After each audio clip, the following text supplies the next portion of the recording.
Just remind me of the past. The world is just depressing. I'm drowning in the ocean of tears.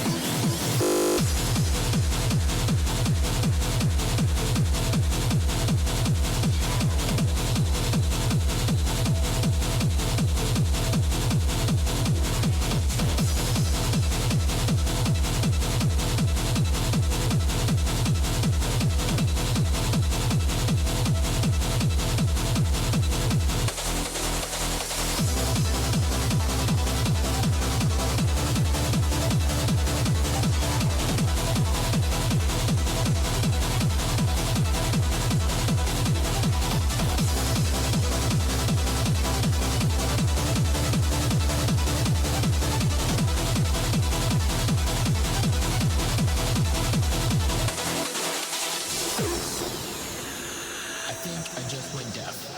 This music sucks.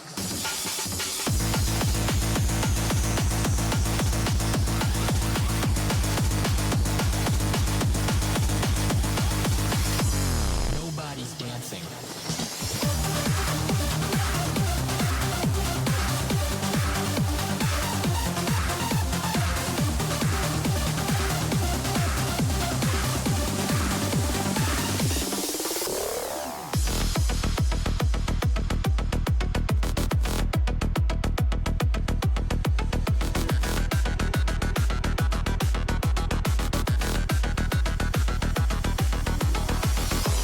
Well, that was dirty. Shut the fuck up.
Hello, everyone, and welcome back to the OS World Cup 2025.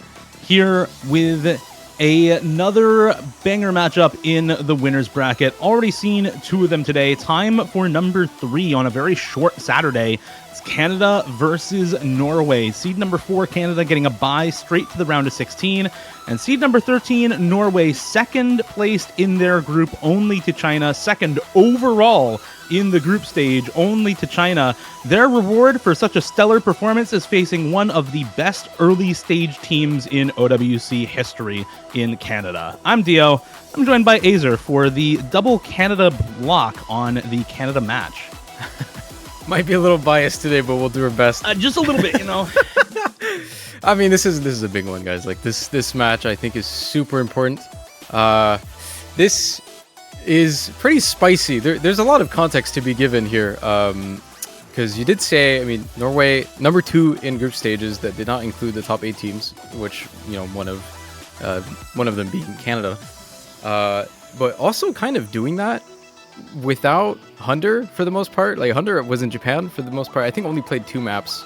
There was this funny clip of him playing, what do we see, from like a karaoke room or something. That's pretty good. And then Frodo, who also played no maps of group stages, so they basically just played as a 6-man squad and almost top scored the group stages. They were very slightly behind China. So, you know, Norway getting any other group, actually, getting any other A seed in the group could have very easily been top place in the group as well. So, an exceedingly scary team to go up against. A lot of really great performances from a lot of their newer players. Paper Candle, I think, most notably has been quite outstanding, and also like Nineric, who just keeps getting better and better, right? Like, Norway finally has like that star power on their team. I think everyone finally has like a player to look at for this team, but also like a lot of really good supporting players too on this team that I don't think really get talked about too much. People like Melver, who have played every single map so far, a full fill player, did not sub out for anything, and again doing all of this stuff without Hunder as well. So I'm kind of left wondering how this team even looks like with Hunder when they're going to be matched up against, again, one of the historically scariest early stage teams to go up against. However, this Canadian team, very, very new, right? Like five new players, first-time players for the UWC, and then Yip also coming back after taking a year or two off. So a very new team here for the Canadians. Yeah, the only two returning players from last year, Zudinator and Xylus. And like you said, Yip, the only returning player among the 6 substitutes from last year for Canada. Now, that didn't stop them in qualifiers, right? Clearly, they actually did better than last year in the qualifiers. Canada last year, I think were seed 7 or something like that. Might have been seed 6. Regardless, up there this year as seed number 4.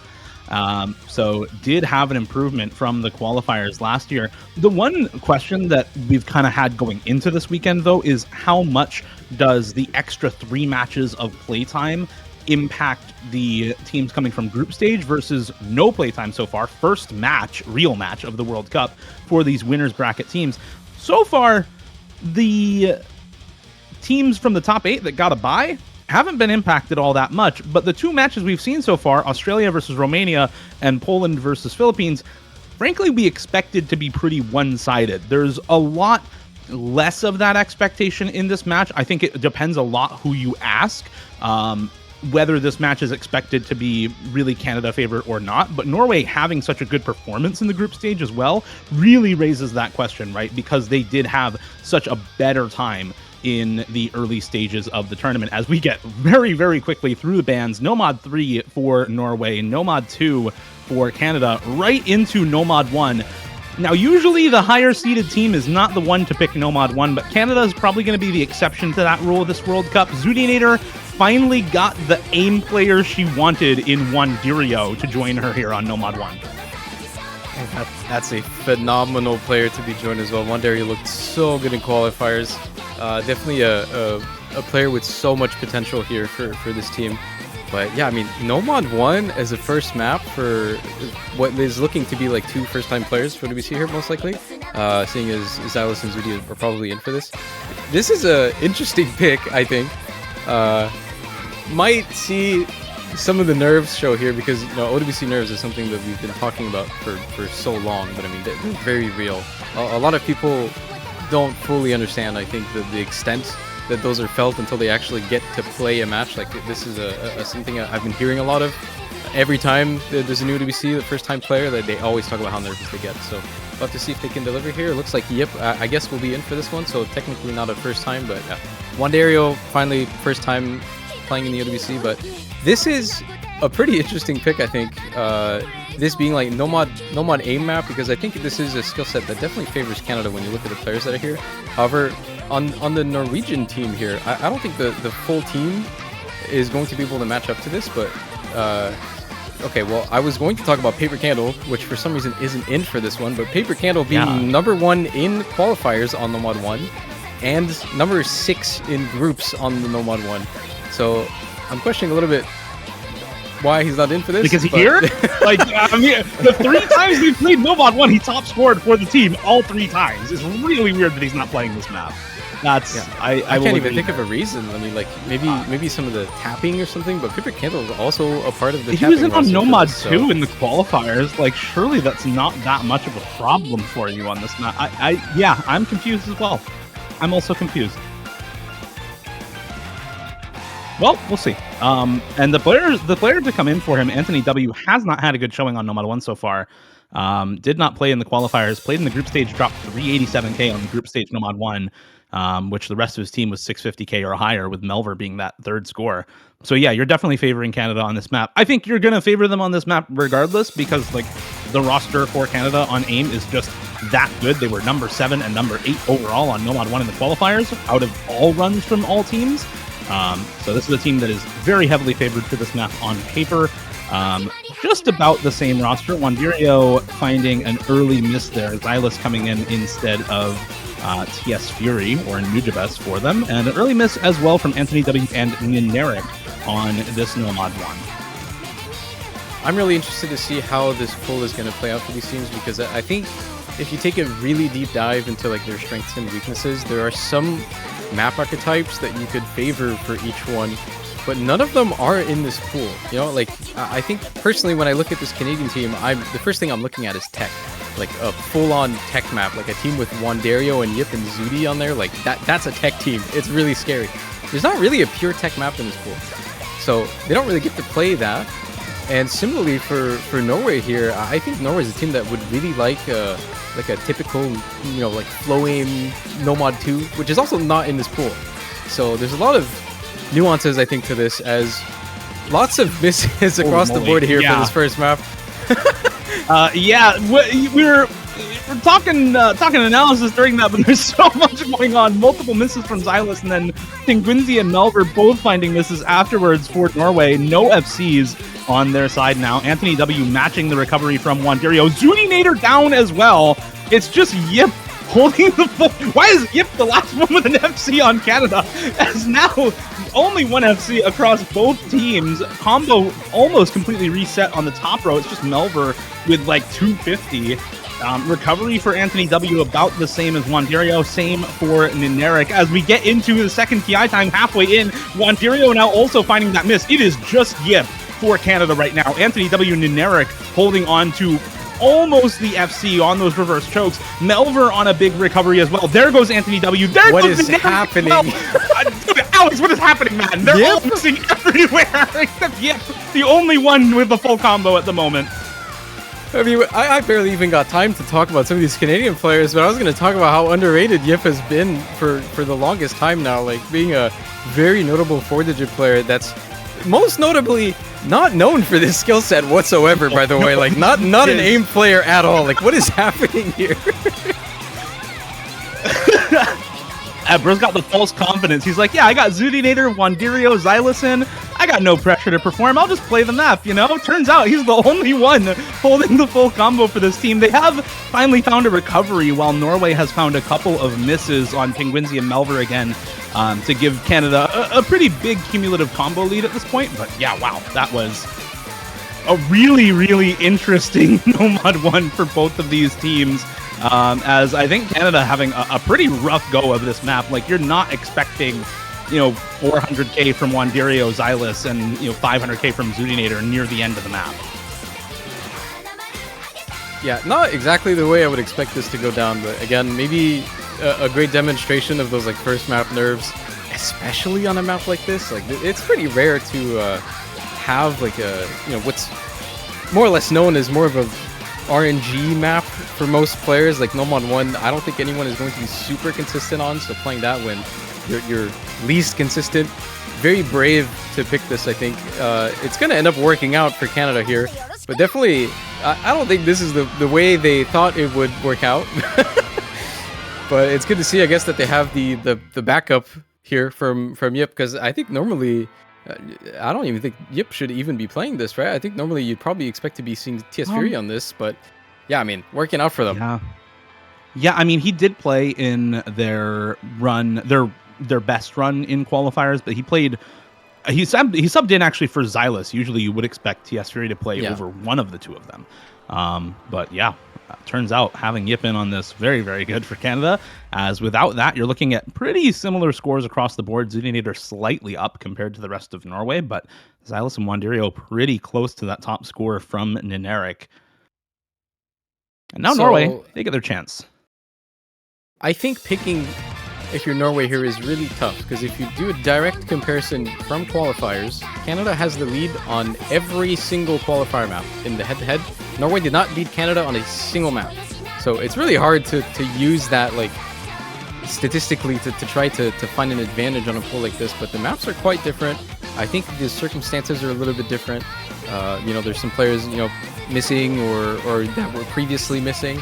If there's one thing that I think Norway is going to look to play around, normally, I would say it's going to be mechanics. It's going to be tapping, most notably. They have a really good tapping core that has worked out phenomenally for them. You know, between Neneric and Paper Candle. But is Paper Candle here? If that's not the case, I don't know what their game plan is after that. There's some more players to look at on this team. Maybe they want to go for more of like a hidden or a gimmick angle or something like that. You know, they do have Yolk's Pie. You know, I think most people by now should hopefully be familiar with how scary Yolk's Pie can be on these maps, but kinda has a bit of a backup, I guess, this year with Anthony and Frodo, who has been playing a few of like the alt gimmicky picks. So maybe we'll be seeing them on Fremont 3, Liar Dancer here, which I guess is exactly that, a very alt techie map. Yeah, much more focused on kind of a little bit of flow tech, but like that's not the main thing. This map is just, it's partially tech, it's partially flow and aim control, and there's a decent amount of finger control in this map as well. A lot of kind of stop and go patterns in this on top of all of that. It's a flow and tech map, not a flow tech map. Does that, surely somebody understands what I'm talking about. These definitions, man, like I might be waffling, but you know, we're just saying where it's like it's a map. It's got flow aim. It's got Teto good. People like the song. Yep. Yeah, exactly. This is a very scary pick, nonetheless, though, for Norway. I don't know if this one is going to work out. I think if there's one thing that should hopefully be pretty clear by now, as it has happened year after year after year, is picking early stage on a team. You know, against a team that has Zudi on it, and she's just gonna HDHR everything and never miss. Yeah. We are on like year 4 of that just being true, so you're already kind of going at a mod disadvantage on this. I think it's pretty scary for Norway to be picking this, but just on average as well, just Fremont in general, historically for Canada has also been one of their like most dominance pools. Yeah.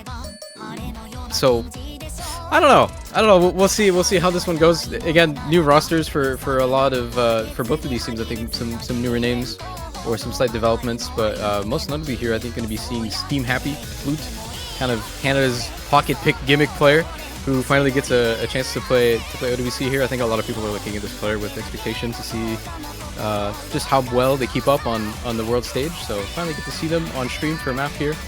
And would you look at that? It's Zudi with HDHR.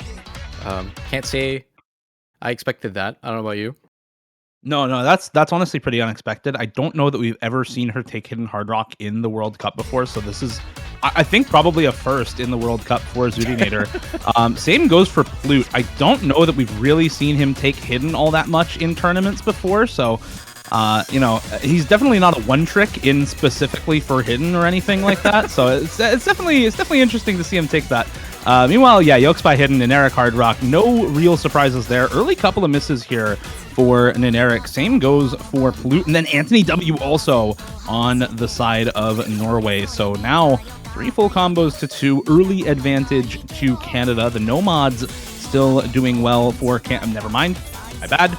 Yep, also finding a miss there on the Nomad. And I was going to kind of talk about this a little bit, but I think Canada had some consistency issues a little bit on their alt and tech a bit in the qualifiers. You look at Nomad 3, Nomad 4, Hard Rock 1 in the qualifiers. Norway has at least one score that's better than at least one of Canada's on all 3 of those maps. So I think skill set wise, this makes a lot of sense as a pick for Norway, trying to kind of high roll and prey on a bit of inconsistency here.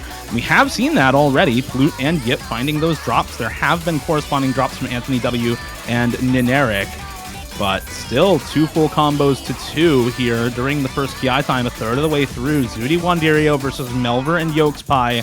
Those 4 all still holding, no further drops during this KI time. Everybody getting through those circle streams and the slider jumps, the big snap aim on some of these triples just fine. There goes Neneric on the Hard Rock though. Their star player finding these couple of misses, now giving a bit more of a combo lead back the way of Canada. Yeah, it seems like everyone's fully recovered from the start here. Not a lot of misses to be found since the very beginning.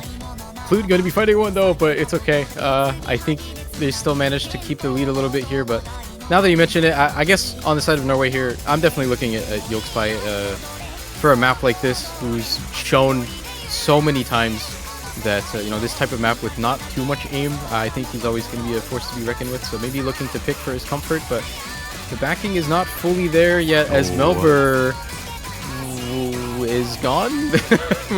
Yeah. Oh no. I mean, I did see him miss and then keep playing, but after that, that's kind of a tough technical issue. And now Yolkspy's gone as well. That's all the full combos down for Norway. And even without that, you've still got these 2 full combos for Zidane and Wanderio, right? Even if Melver didn't have that technical issue, you're still looking at 2 full combos, plus now the 1K for Yip, Anthony W, and Neneric finding the slider break there.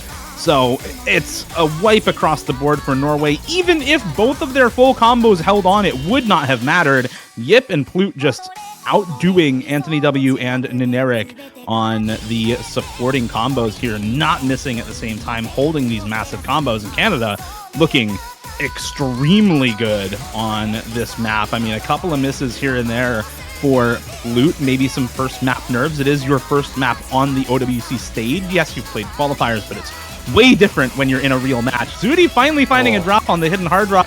First time mod combination, Alex. That's so tough for her. I mean, it's more rare to see Zudi miss on anything before the finals at this point. Like, that's the biggest surprise here. But I mean, yeah, this pick not working out so well, Dio. Despite the issues there on Melver, which is unfortunate. Definitely would not have mattered. I guess if there's ever a time for that to happen, it is going to be, thankfully, when it doesn't really have much of an impact. But yeah, I mean, Wanderio, though, really showing up. I was trying not to oversell this guy a little too much, because I don't know. He's I don't know how the real much, deal. I don't know how much Wanderio can handle with the pressure and expectations and stuff, but like he might be the real deal. A strong reason, I think, why in qualifiers here, Canada seeding 4th pretty definitively, right? Like they're kind of very solidly set at 4th in performance. They're a step below 3rd, but they're way above everyone else that's under them. So I think a big reason for that is Wanderio just consistently showing up on so much of the qualifier pool. So it's good to see that he can keep that going on the stage here in round of 16. And we're going straight into more of, I guess, a similar type of map here. We're going to be seeing some perfect stack hidden. This one's a bit funny. This song is really funny. I kind of like it. It kind of grew on us. It's a little catchy.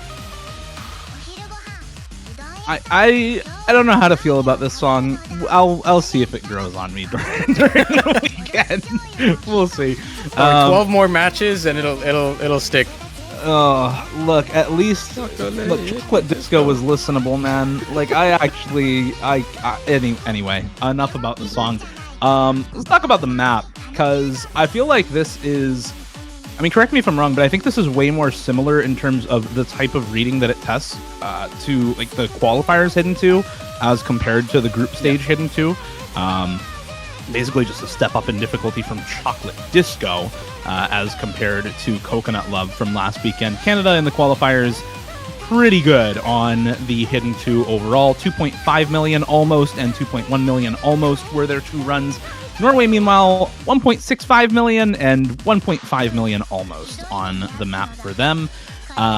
So Canada, like on paper, big advantage on this Hidden 2. Looking at the qualifiers, Canada across the Hidden pool, very, very strong in comparison to Norway.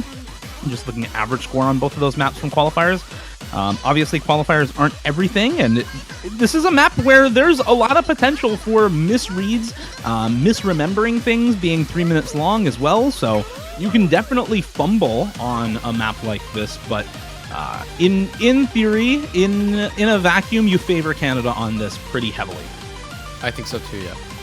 When you look on the Norwegian team here, Yolkspy and Anthony are going to be able to do pretty good on this, but Neneric and Melver, these are not necessarily their skill sets. They're players that fill everything, but neither of them are going to be known for particularly performing well on something like this. Like, they can kind of do it, but they're definitely not, who you're looking at for a map like this, and comparing that to Canada's team here, I think on a pick that is arguably on the easy side. You know, we did kind of tout this as a bit of a reading map, but you know, the reading part of this is actually very minimal. This is a pretty comfortable map if you play it a couple of times and you learn like the perfect stacks. And at that point, you know, there's barely there's a little bit of aim, so you know, it's a bit on the easy side, especially if you're like a hidden preference player, which all four names on the screen for the Canadian team are. All four of these players are hidden preference players. And, you know, you got someone like Plute that's going to step in for a map like this, who's essentially just on this roster to play this exact type of map, right? So, Yep. On paper here, I think pretty strongly favored for Canada. We'll see if the client decides to cooperate or if somebody's just disconnected somehow. Oh boy. Is that an abort? Is that just a client? I don't know. Time to find out. Time to find out, I suppose. That seems like it's Anthony W. maybe disconnecting. That was very early on when he first DC'd. We are farther than a quarter of the way into the map at this point, but I think the initial disconnect was quite early. Just jumped in the start, yeah. Yeah.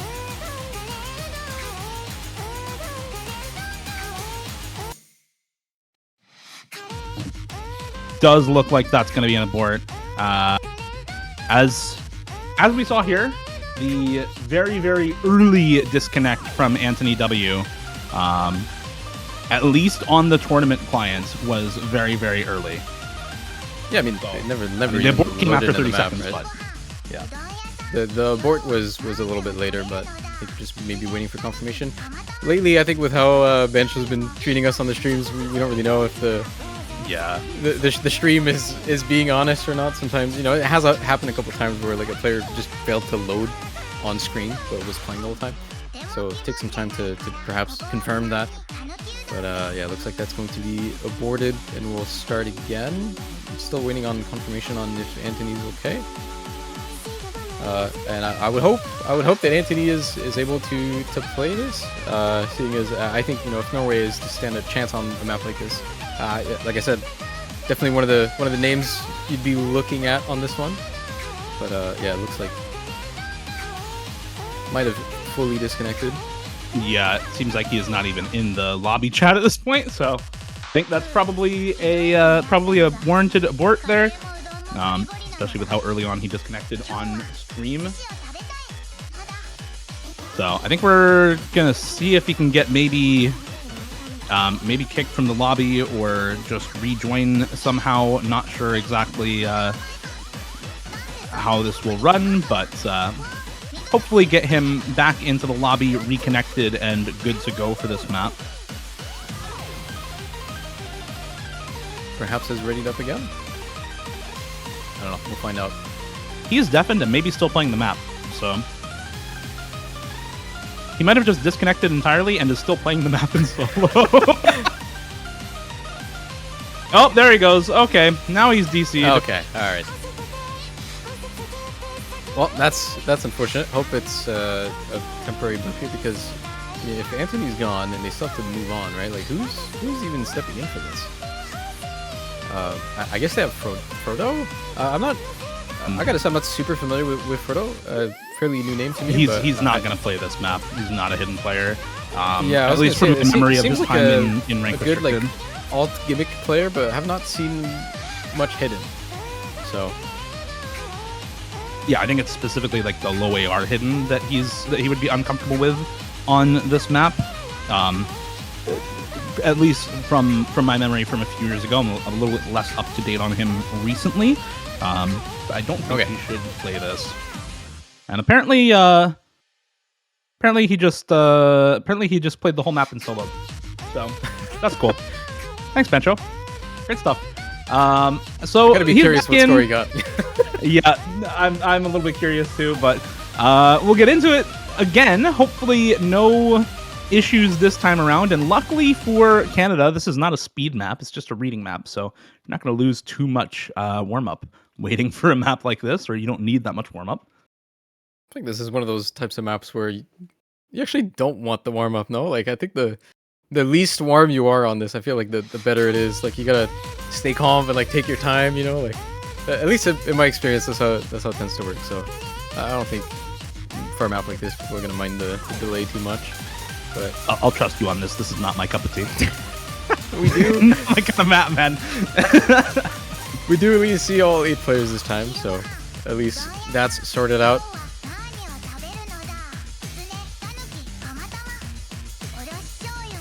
Well, early on, no issues for either team this time around. Slight accuracy advantage to Canada for now, but I mean, it's 7,000. It's just the accuracy right now, so. And pretty good accuracy for Norway as well. Into the first set of perfect stacks here. Nobody misreading so far. Now into these repeating triangles with the 7-note jump burst right afterwards. Into the slider jumps. Double miss on the slider jumps for Neneric and Melver.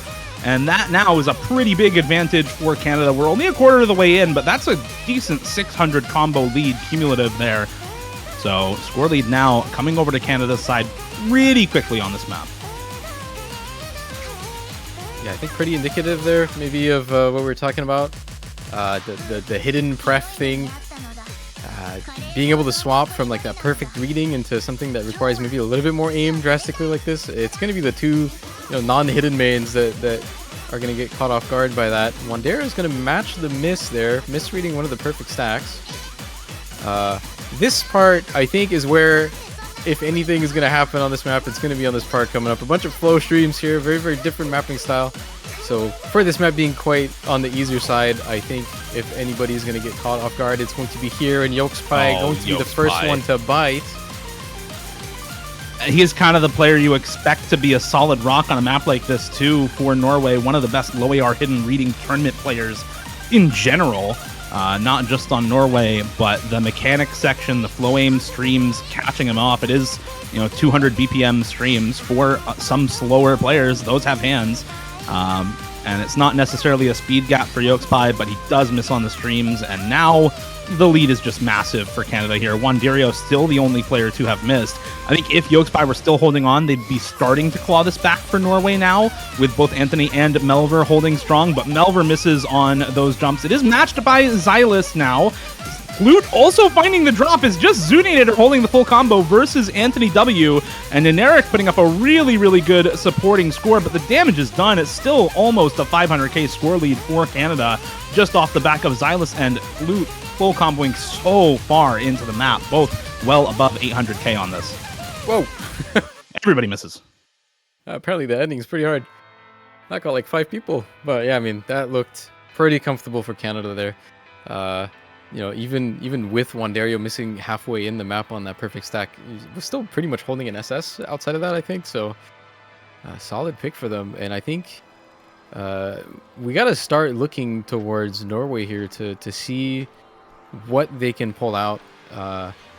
It's got to be tough. We still haven't seen Hunter play in this. I'm not sure if he's available either. I would assume he's back by now, but for a team that I think is looking to play around Neneric, Paper Candle, and Hunter, potentially missing 2 of them here, I think is pretty weird on their pick strategy here. I'm not sure what they're gonna have to pull out to get something to work. Maybe it's time for the Gladipoling. The trump card seems to have worked pretty well so far. It's surprisingly, in all of the matches that we've seen so far, 100% presence, by the way. Yep. let's keep it going. This is the break in case of emergency button. Let's tap in. Let's tap in. Maybe Flirmaus is a solid pick here for Norway. It's been kind of coin flippy, honestly. A lot of players just miss at the end. We've seen basically max 650k on that map, so the scores tend to be lower. It tends to be, I think, more easily winnable for teams that don't have that super high skill cap, because everybody kind of just misses on that map. Instead, it's going to be DT2. You go for speed as Norway into Canada here. Norway in qualifiers on speed, still doing well, like still getting good scores on these speed maps. Outmatched by Canada on the DT1 from qualifiers, more high BPM burst map. And kind of splitting the difference with Canada on the DT2 from qualifiers, which was more high BPM finger control, like 220, 230 BPM finger control plus stamina. The stamina aspect there very similar to this map. Senya Satellite, a DT classic, not just an OWC classic, but a DT classic. And I will say I'm a little worried just because Paper Candle did play speed. Every time we saw Norway play DT or in group stage, the Nomad 2, he was on that roster every time. We haven't seen him yet, so I think you just have to hope he's here for Norway on this Okay, pick. hear me out, okay? I think this is the best pick for Norway. I do genuinely think they can win this one, even if Paper Candle's not here. Okay. They're gonna have to play this with a fill on a fourth player here, probably. But I mean, Penguinzi's been very, very good at these. Of course, you know, Neneric and Melver are gonna be really good at this. So they have to fill a fourth, which I guess is hopefully gonna be Hunder. That's a pretty good tapping roster, you know, like that holds up. On the side of Canada here, you've got Pink Eye Fan, who's also gonna be playing his first map of OWC. TS Fury's not here, I don't believe. TS Fury right now, I think, is injured. And that's probably the player you'd be looking at for a map like this. Birchman, who's also going to be playing his first map in OWC, Sparkly Fairy 200. I think just got back from a really long trip or something. So perhaps Rusty and Wandario, who is not particularly known for their tapping. You can kind of keep up. But this is not a solid, this is not the roster or the moment that Canada wants to have to play this map, right? Like, this does not favor them at all without TS Fury. So on paper, good pick for Norway here, I think. I genuinely think they can win this one pretty comfortably. So I think this should hopefully give them a little bit of way into this match, let them find a point, have their footing here. Because, I mean, otherwise, I think it's looking a little bit dire. Going 0-4 here would be pretty disastrous, but we'll see how it goes. It's Senya Satellite. Nice classic. I lost track of how many years in a row we had early stage Senya Satellite. I want to say It's like a lot of, oh my god, now. Melver. Oh no. I hate to point it out, but Melver looks so nervous. He's got the shakes of a demon right now on that bottom row, and it has affected the map. 91%, found a couple of misses. So the rest of Norway gonna have to pull up on this, at least early on. It was, you know, a decently early miss, only 300 combo in, but still kind of struggling with the accuracy in comparison to everybody else in the lobby doing pretty well here. 98 minimum for the whole rest of the lobby. Like you said, Alex, it's maybe better for Norway on paper, but Under and Melver both finding those misses. Nobody on Canada finding it. Xylus actually the first to miss, a player you would expect really to never miss on something like this. One of the best speed players that they have on Canada, really. But with even without TS Fury, Wandario and Birchman, the 4-digit D-ranker duo, pulling up here for Canada to fill out the other two FCs on the roster, nearly 3/4 of the way in. Wandario finally finding that miss. There are still two FCs on both teams. Pink Eye Fan and Birchman for Canada, Penguinzi and Neneric for Norway. The support, though, is pretty even, and the damage early on has already been done. It's a 400,000 score lead for Canada coming into the end of the map, and Norway, unfortunately, just fourth playered on this map. Melver having a really bad time here. Yeah, I mean, it didn't work out, to be fair, though. I mean, on the side of Canada, the two highest scores here, the two new players, first map in, not a problem, guys. Still going to FC for Birchman and Pink Eye Fan. And I think that puts a large-sized wrench in Norway's plans here. 0-4 now. The tapping didn't work out. Not sure what is left here for them, but even then, we're looking at Canada's pick here as the 5th pick of the match. And yeah, I mean, it's looking tough for Norway. We've seen crazy things happen. This one might be pretty crazy though. Like these maps have looked pretty dominant. I can't lie.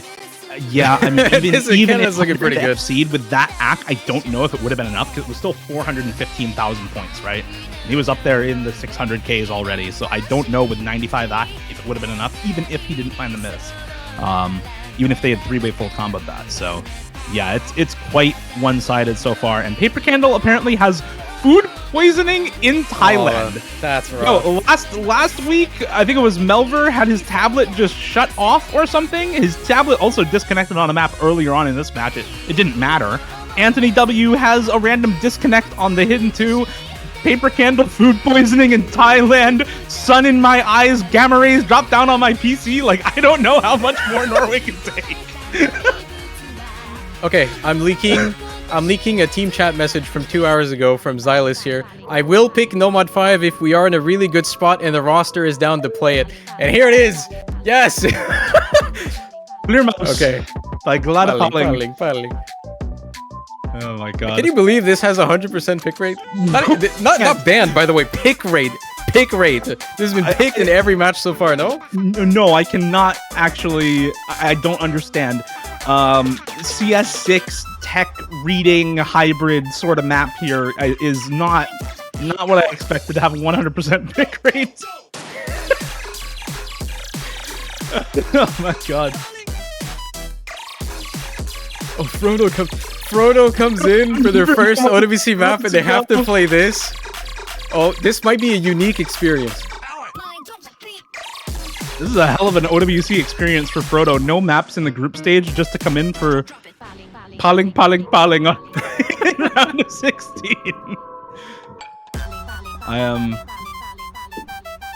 I'm so looking forward to this. Another thing that's just incredible for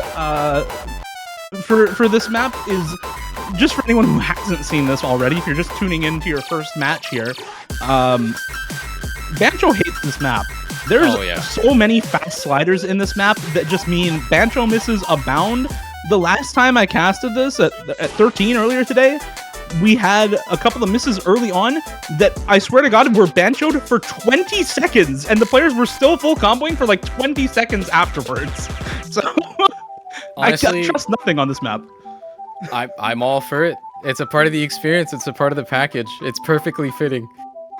If there's any map for that to happen on, at least compared to some of the other maps historically that have had some bancho problems, this one sure is one of them. Yeah. I also just looked in the OWC server for the players. Hunter sent a picture of his setup. He looks like he's in a hotel room on a tiny chair with like the chair is raised up by like being on a couple of blankets or something so that he has the right height. He's got a crappy little hotel desk or something and a laptop set up on the table for playing this match, which is Norway is legitimately just playing with the Rock Lee weights on. I don't get it. I don't know what happened.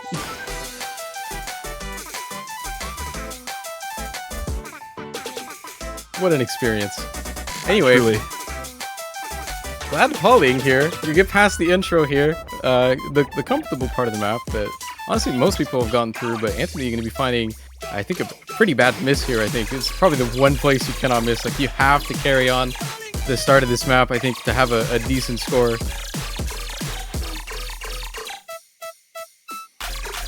I'm again trusting none of these early breaks because I've seen them happen and then just 20 seconds later, nope, still full comboing, by the way. But if these breaks are real, Frodo, Anthony, Yolkspie, Wandirio all down 3 full combos to 1 in favor of Canada going into the second half of the map. And I think they are real at this point. I think that's an actual miss from Boot also. And now we just get the part of the map that kills all combos with all of these super fast sliders. Somehow the score is still going up in favor of Canada. I don't really know why. Melver has some Bancho misses. The score has rocketed back down. Yolkspot finding a miss. The super long back and forth slider. Melver and Zudinator are somehow still full comboing. Zuni with 91, Melver with 94. I am kind of astounded they're able to full combo that. Melver finds the break at the very end. Zudinator also breaks at the end. No full combos, but a 5-0 for Canada. And can you blame Norway after seemingly turning on the gravity super chamber? Just having a really, really interesting set of external circumstances before this match. I think even going into this, a lot of people were favoring Canada. You've seen the scores, especially those middle 3 points after the Nomad one, all looked really, really good for Canada. So deserved win there for seed number 4 in Norway. I think don't take the loss too hard. Hop back into the losers bracket, and they should have a pretty decent time with their performance so far. Yeah, I think with the cards they've been dealt here on the side of Norway, missing, I guess one and a half player. Did you count the half if Hunter's playing on that setup? I don't know. I think on paper that team has a lot of potential to still be showing. I would still be very scared for them in the loser bracket here. Like at no point in this tournament has Norway really shown their potential. So quite some interesting matches ahead for them, hopefully, if they're able to find their footing and have everyone available. But Canada, similarly, I think with a player missing here and another one not really playing at their best, with 5 first-time appearances in the OWC here, still looking pretty damn good. 5-0 for them. Yeah, absolutely. I think a very solid first match there for Canada. Unfortunately, we don't get to see one of the rookies in Nujabes, also known as TS Fury. But we did get to see every other one of their rookies this match, so very good for Canada. And they get a reward for winning this match. Their reward is facing off against the winner of Germany versus Brazil in the winners bracket quarterfinals. Norway, after dropping to the losers bracket, go on to face Turkey next weekend. Congrats to Turkey on that 5-3 win versus Italy, and commiserations to Italy on that loss. As for the other match that we've had, if you've been watching this stream the entire time, you might not know South Korea also 5-0ing Chile in the winners bracket just now at the same time as Canada and Norway. And that is actually going to be it for us today. So time to show some banners. If you want to show some support for your favorite teams, for these teams still in the tournament, head on over to the O store, buy some banners. If you put the one for the winning team on your profile, you get to keep it until the next OS World Cup in 2026. Yeah, it's a very short day for us today. I think only 5 matches. It is not even noon Eastern time where me and Dio are right now, and we're already done. We've got a very long day tomorrow, though. Pretty much another full day of matches with the large bulk of round of 16 matches here. So I guess you get a little bit of a preview on how these matches are going to look like tomorrow. A lot of really, really interesting matchups that we hope to see everyone watching with us. So with that being said, I think we can wrap it up today. We'll see you very soon again, 16 hours, for more OS World Cup. See you later. See you next time.